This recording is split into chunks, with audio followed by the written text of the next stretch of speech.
All right. So take out everything that you have so far. If you have access to your thing on the internet, pull it up on your phone.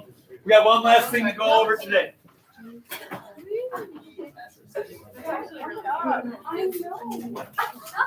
That's a D.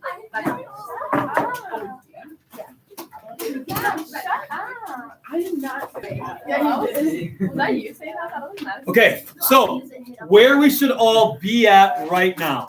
Okay, we should all have a thesis statement, and our thesis statement should either be suggesting that one side or the other side shot first, or our thesis statement should be saying something about why eyewitness testimony is or isn't reliable. For our thesis statement, we should also have 3 topic sentences. Each of those topic sentences need to be specific, strongly worded, have a so what. Each of those topic sentences also needs to, what's the T word? Oh, thank you, sir.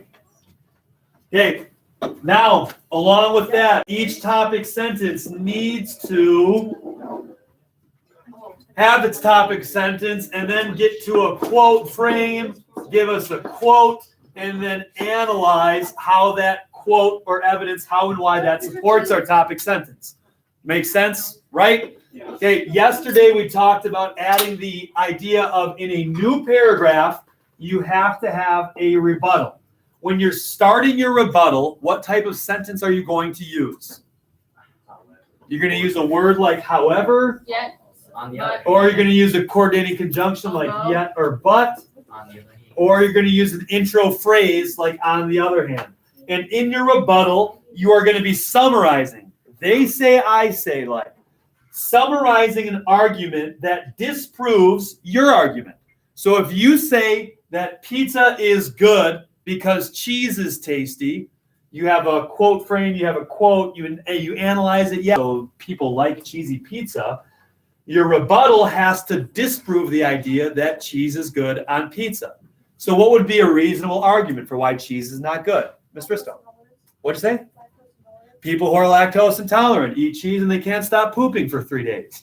Okay, is that a reasonable argument for why people wouldn't like cheese? Yes, absolutely. So even though people love cheese, cheese is not good for folks who are lactose intolerant. People who are lactose intolerant will eat cheese and then spend. I won't express the imagery to you. But again, poop stuff. So I got like 2 or 3 sentences. 2 or 3 sentences. You can ask Ms. Hurd about it if you want a more vivid image. 2 or 3 sentences in which you're summarizing an argument without your own bias that disproves what you just said. Then you need to do what? You need to rebut your rebuttal. So when you're rebutting this rebuttal, what type of sentence do you need to have? Another intro phrase or another coordinating conjunction or another word like however. So even though some people love cheese, other people hate it because butt stuff. Blah, blah, blah, blah, blah. However, even though butt stuff, comma, okay, and how do you rebut that rebuttal?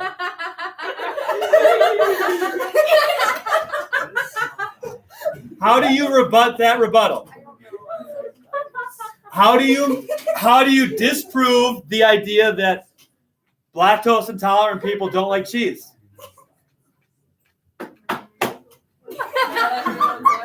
Not everyone's lactose intolerant. As a matter of fact, it's a very small percentage of the population.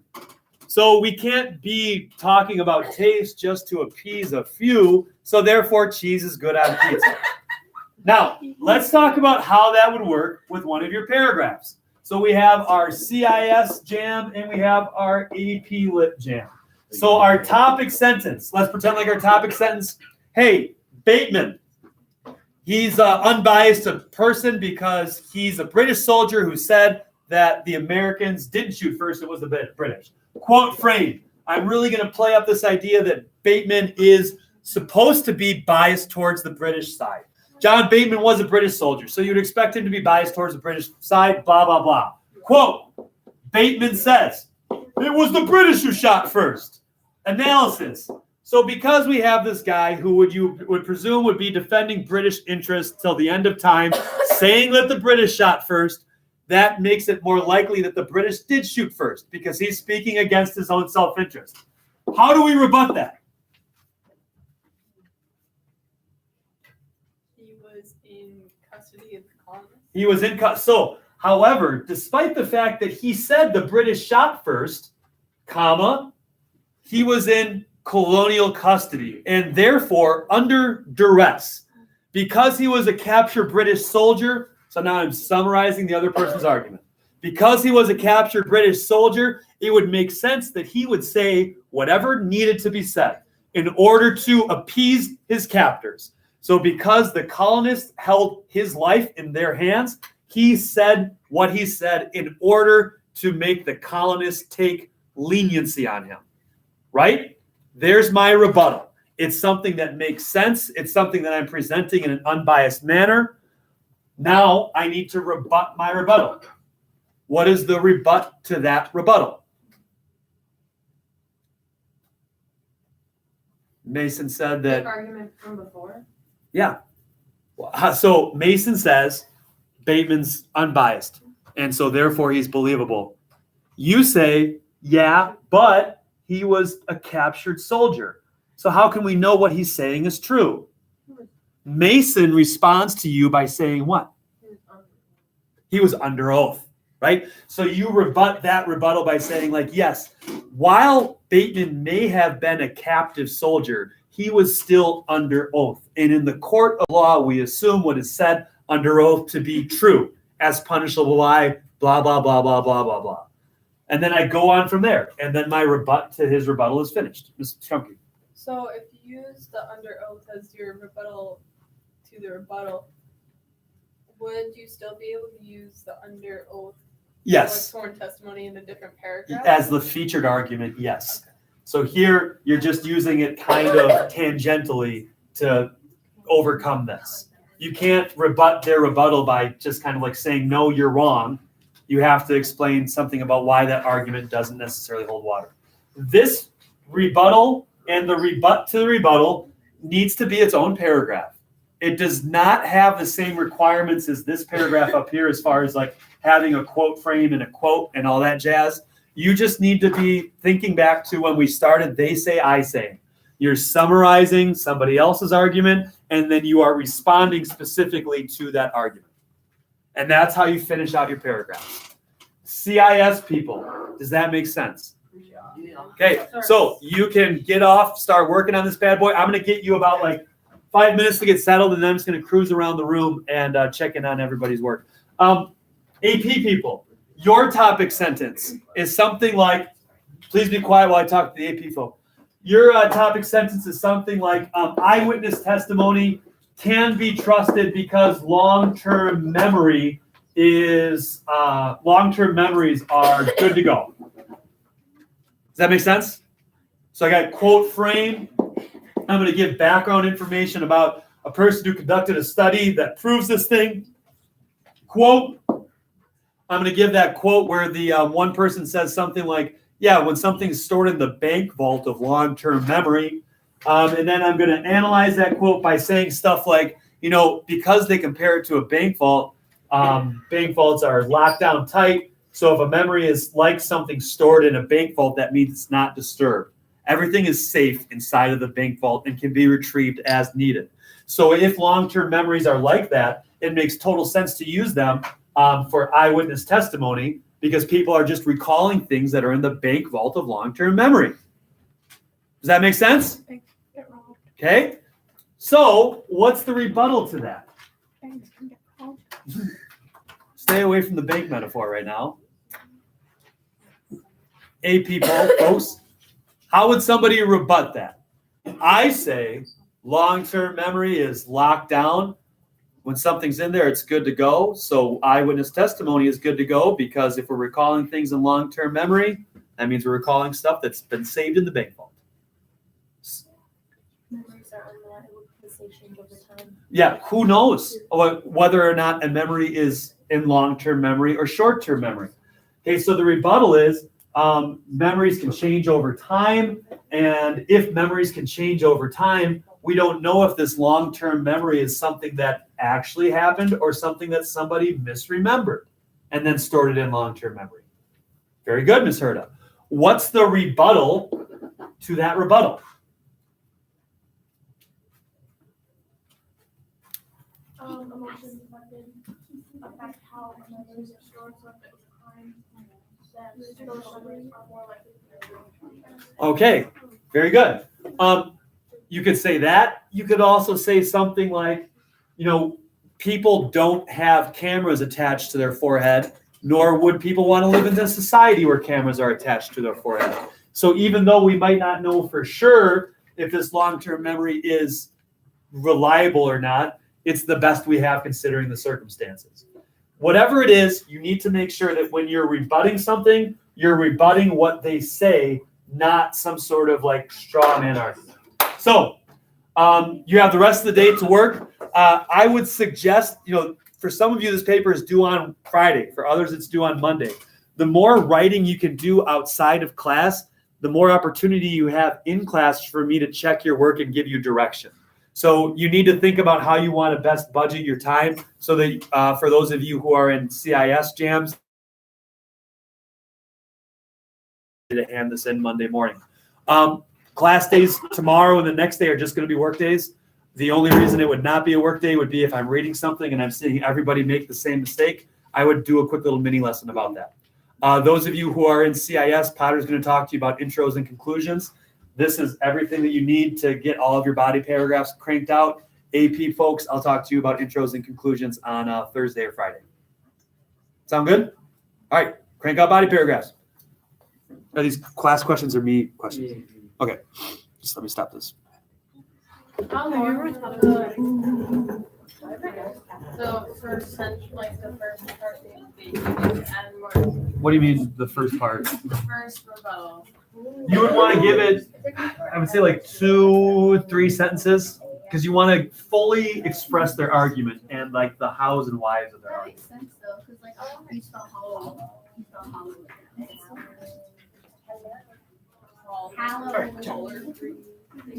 Yeah, I guess.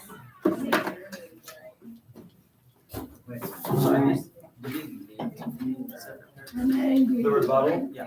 I would, it's easier that way. UCAS, our last paper, we just put their funnel. Right. I spoke to Power about this.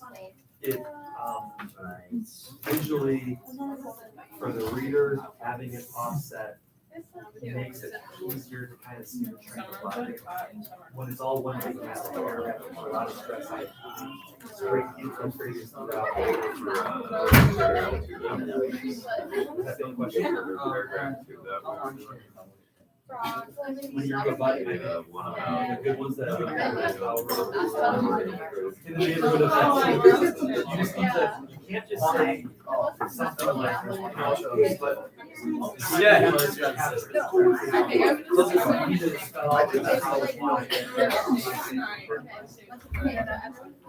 Almost like you're That's what I'm thinking.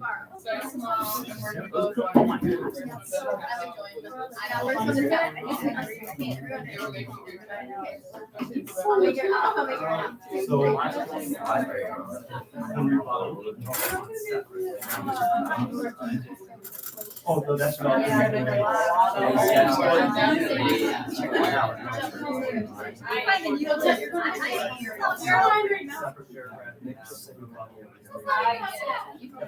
Oh my gosh, I know. Okay, you're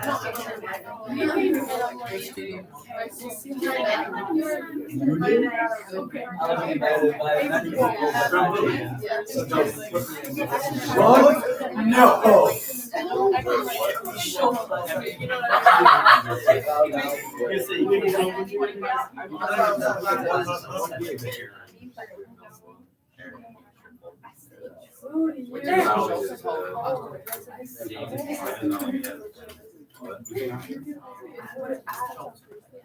No, he doesn't. He's a black. He's in all black and he's like. He's like, wait till you get the I'm full gonna effect. try. And I'm like, I didn't even think You about feel the it. gravitational pull. That's what he does. Sarah. Oh my. She takes it. I look at you when I see you. Where were you? You know what it says? Average acceleration. Oh, yeah. Acceleration.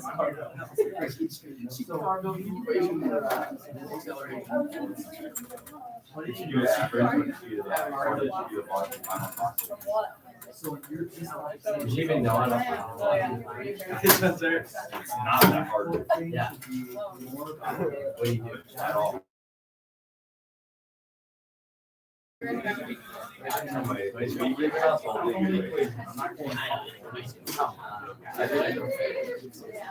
I got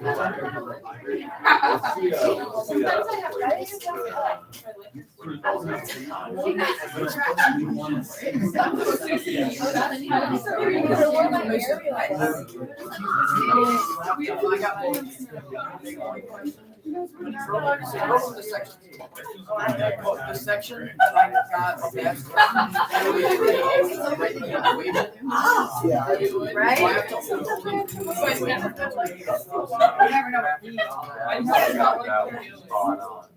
And I said, the value of the token equals value. We'll freeze it out. He doesn't know what he's talking about. What? Are you kidding me? I got 44. Out of what? 46%.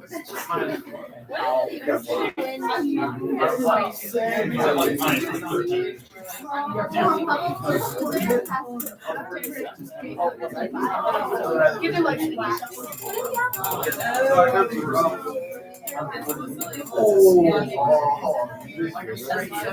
I was wanting to be talking about when you said like you wanted to. Yeah, it's like. I heard it. That guy, you mean your. For that guy. Tell me, Mr.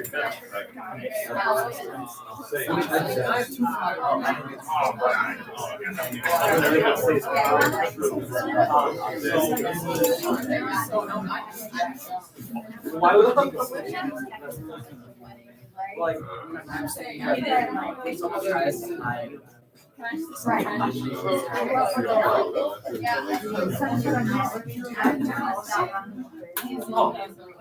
my I sort out. Not me, like, I don't want I have the organized paragraph about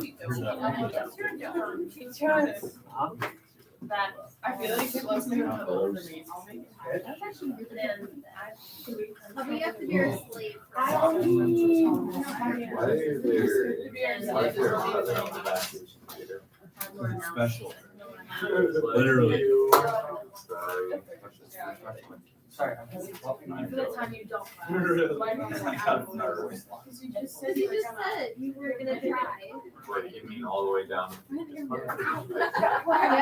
you said I put them in that. I'll try. You have to get a haircut of anything. Which one? There's two of them. Where's the other one? It's dark. Not me, you know. You can tell the computers if you make his bite marks all over.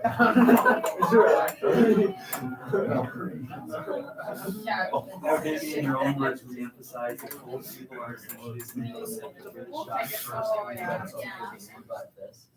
You might also want to look at the idea that would, The severity of the consequence of the same hybrid soldier expander would be much more dire than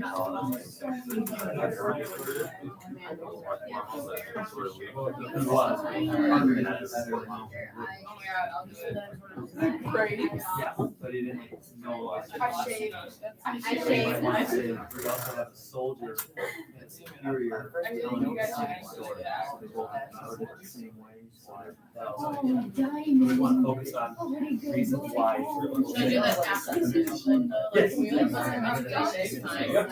I've been doing it, but then I would have to like analyze the first one, like before, like that was confidence, and then like I need to. No, I like it's like you say that Captain Parker, or here it was clearly Captain Parker that commanders meant to take care of themselves after the British fire. So you're kind of summarizing what the quote says. Good. Parker's story overlaps. His story says if I say anything, give us the quote. So now, yeah, just need that. After that, what you said about, like, what did you say about? I said stuff about like, so why do two people saying that someone can make it illegal?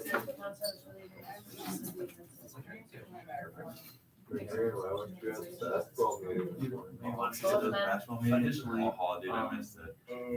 Parker was a member of the soldier. After you bench this, I'm not playing. You know, so he has someone in charge. I got scared when he was talking about which team I'd be on. It's not, why? What if he puts me on JV? What if he puts me on JV? You play any JV, I quit. I'm good. What if he puts me on JV? But he's going to. There's no way he would. There's no way. Yeah, right now.